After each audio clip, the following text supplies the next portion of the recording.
What's good with it, Black Goose TV family? Double salute to my people. Double salute to the fam. Nothing but blessings is always going out to y'all. I'm hoping everything is going absolutely amazing when it comes to your Wednesday. And if it's not, I'm praying that nothing but positivity, blessings start to go your way. You feel me? And that your trajectory for your day ends up going in the positive rather than the negative. As always, man, stay blessed, not stressed. Love y'all. Appreciate y'all.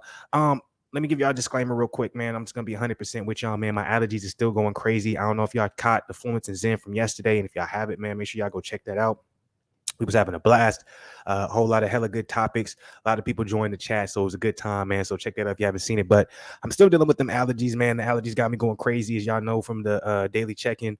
I did, road work again, so that didn't help at all. But either way it goes, man. If y'all see me sniffling, if y'all see me with the tissue in hand, all that stuff, man, ignore that joint. Just listen to the news. I'm finna bring y'all. Excuse me if any of that shit is a distraction. I thought it would be better, go ahead and drop some information, drop some boxing news rather than not. So here we are, you know what I'm saying? So salute to the people. Now, if you guys come up in here, man, please hit the like button, subscribe to the channel, notification gang. Most importantly, man, what's going to help us get in the algorithm and keep us growing, because I feel like the growth is kind of stagnated a little bit. It was going crazy in the beginning of the year. We had this middle of the year, it's kind of stagnating, man. Comment. And if you're watching this joint and you're not part of the family, man, just hit the subscribe button, bro, because a lot of y'all do not be subscribed. Y'all be watching the video, so it don't make no sense to me, man. So show your boys some love, please. Don't make all this hard work be for nothing, man. Be part of the family. Let's keep growing. Let's keep saluting. Let's keep being positive, and let's keep being blessed and not stressed. You already know what it is, man. Always avoiding the mess. So let's get into this joint. The topic at hand has to do with Teofimo Lopez return. Y'all know I've been following all the updates that we get from Teofimo Lopez since the beginning of the year. So I got numerous videos on him, letting y'all know when he plans to return, who his opponent is going to be, if he's officially moving up to 140.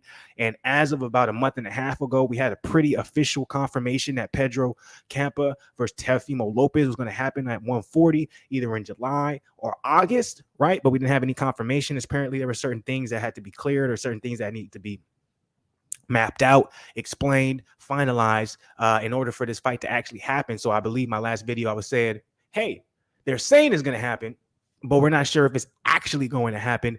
Just wait back, sit back, and wait for that final announcement. Even though me personally, I was pretty confident this fight was going to happen because it makes the most sense for Teofimo Lopez for his first fight at 140. It makes a lot of sense for Pedro Campa.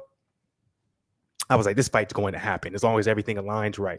And everything has aligned right. We got the official announcement. You guys see it right here. Pedro Campa has been cleared to face Teofimo Lopez. It is set for August 13th in Las Vegas. So we're officially going to see Teofimo Lopez return from his loss from Lomachenko for the first time. And how long has that been, man? Maybe about a year now, I would say. I think it's about a year. So, and then remember this also, too, that Teofimo Lopez, he dealt with the illness going into that fight that supposedly he should not have fought with, and he could have possibly died. So he had to recover from that. And then after recovering from that, apparently he ended up injuring his wrist or his hand in training. But it was something that his pop said was something that had been lingering him for majority of his career. So it was something he needed to take care of, but he just never did. And this was kind of like the, you know what I'm saying? What is it? You throw in the straw on the horse's back to break the back. I said that all wrong, whatever the case may be. But they basically said he had ignored a certain type of ailment he's been dealing with his wrist, arm, etc. But when he came back to training after dealing with the illness, he ended up aggravating it to the point where it was like, hey, yo, either we can go ahead and handle this now, or this can be a long-term problem later in your career. So they went ahead and handled it now, got the surgery. And I remember, reacting to the video of his pop saying he's going to be back most likely in the summer. We just got to have to find an opponent. And now, fast forward to us now being officially in the summer. He has the opponent in Pedro Campa, and now we have an official date and we have an official venue. So that means we are going to officially see Teofimo Lopez at 140. Now, the question is, in my personal opinion, is how will he look at this new weight class at 140? Because the thing that's interesting to me about Teofimo is he had that loss to Loma, right? Loma is arguably, to a lot of people, one of the best, guys at 135, in history, right? One of the most skilled boxers, etc. Obviously, as one of the most reputable amateur careers, is why he was able to get a title shot as soon as he became pro. So, but that being the case, and then with Teofimo being so young, because I think Teofimo was only like 24 years old, like in the back of my mind, I'm thinking, like, was it the smartest move for him to move up to 140, even though we know he can fluctuate between 135 and 40, even though we also know he speculated to moving up to 140 even before the Lomachenko fight because they felt like he was getting too big for 135. In my head, I'm thinking, like, Cool. You move up to 140 after the loss, but with you being so young, how much will that loss really affect your legacy? It was against Lomachenko, right? So that's something that you can easily rebound from. So I'm interested to see how this goes. I think he's going to be successful at 140. I just don't know if there's as many big fights at 140 as there is at 135. There are some guys out there, definitely. Speculation of Teofimo Lopez versus Josh Taylor possibly happening.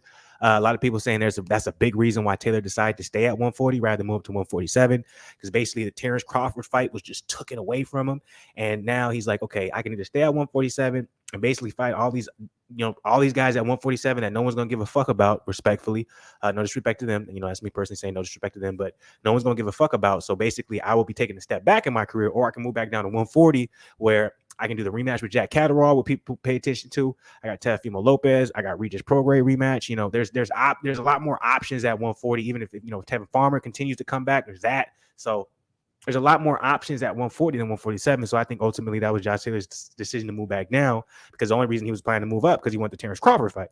So I'm very interested to see, long story short, how Teofimo will look at 140 and if this is the best move for him, or if maybe if he even plans to stay at 140, he might do this as a one and done and move back down to 135, because the 135 division is kind of split, the fuck wide open. And some may say that's disrespectful for Devin. Y'all know how much I love Devin, but let's be real. It's still, even though Devin Haney is undisputed, people are talking about the 135 division like it's a toss-up. People are saying, I don't think Devin Haney's that good. I think Tank's better. I think Ryan Garcia can do damage. Loma still hasn't come back. All these different guys that are still in that division that they want to see. George Kambosos, he's react. So I think that division is wide open. So it's going to be interesting to see whether or not Teofimo decides to stay at 140 after the Campa fight, or if he decides to move back down, especially if he gets rid of Campa in absolutely amazing fashion. Excuse me. Why would he stay at 140? Because the Josh Taylor fight, I don't think that's anywhere close, right? But, you guys correct me if you feel like I said any bullshit. As always, man, drop it in the comments below. And once again, disclaimer, excuse me and forgive me for my allergies, man. It's just a crazy time for your boy. But, hey, man, salute me for the dedication, right, man? I'm still here and I'm still giving y'all the content. But y'all be like, hey, nigga, just don't do the content. I don't want to hear you sniffling and shit like that. So, whatever, we'll see. We'll live and we'll learn. But now, let's get into this article so we know exactly the details. Teofimo Lopez Jr. will return to the city that officially crowned him king.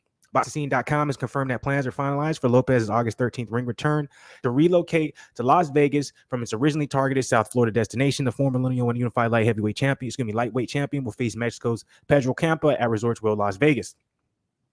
Top Rank was not able to comment on the event, which was not yet formally announced. While not directly related to the announcement delay, Campa's placement on the show was pending approval from the Nevada State Athletic Commission.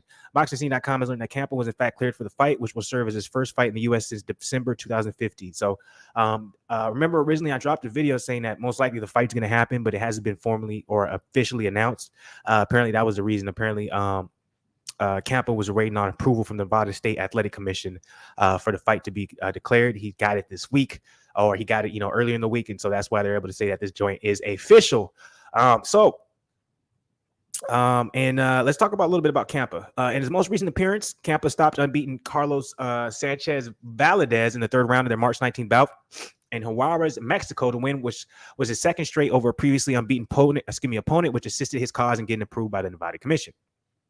Campa emerged as the front runner for the opponent in Adrian Broner's comeback fight, which I don't know if you guys remember that, but I was reporting on that as well. Last February in Connecticut, the fight went to Jovian Santiago, who Broner outpointed over 12 rounds. Campa instead fought that month in his hometown, where he returned last August. So that's kind of the details of everything. Obviously, Campa is a guy. He's dangerous to an extent, but at the same time, this is the way I see Campa. If you go in underestimating him, you'll be surprised. If you go in understanding who he is, I think you can win, right? Especially with the talent level Teofimo is, right? I think that's why Adrian Broner passed up on his last fight on Campa, because Tampa's one of those guys, if you don't come ready to perform, you can possibly take an L. And it's hard to not give it to him because how he usually performs and how aggressive he is in the ring. But I just want to give you guys that information, lay it out. Excuse me if, you know what I'm saying, you guys got tired of the sniffles, wiping it. It is what it is, man. Hopefully y'all don't ever have that allergies as bad as I have allergies, because it's kicking my ass. But Pedro Campa is cleared. He's facing Teofimo Lopez. It's happening August 13th. Once again, salute to the boxing gods, because even though we're having somewhat of a slow point right now, It looks like July is going to be a pretty good month for boxing. And it looks like August is going to be a pretty goddamn month, pretty good month for boxing, and September is as well. So we got a couple, we got 3 months coming up. Where we'll have some bangers of the fights. I'm not saying they're going to go just back to back to back like we've seen in the last couple months. But we're going to have some fire fights. So I'm looking forward to that. Fluence Lounge is going to be going crazy as always, man. Once again, if you guys didn't check out Fluence is In, check that out. That's from yesterday. I got a couple more videos dropping for y'all. Love y'all. Appreciate y'all. Excuse me for the allergies. Once these joints get the fuck out of my system, trust me, man, I'm going crazy on the videos. Much love to the people on the Schwarzenegger side of the game. I'll be back with more boxing. Love y'all. Appreciate y'all. Stay blessed. Nice.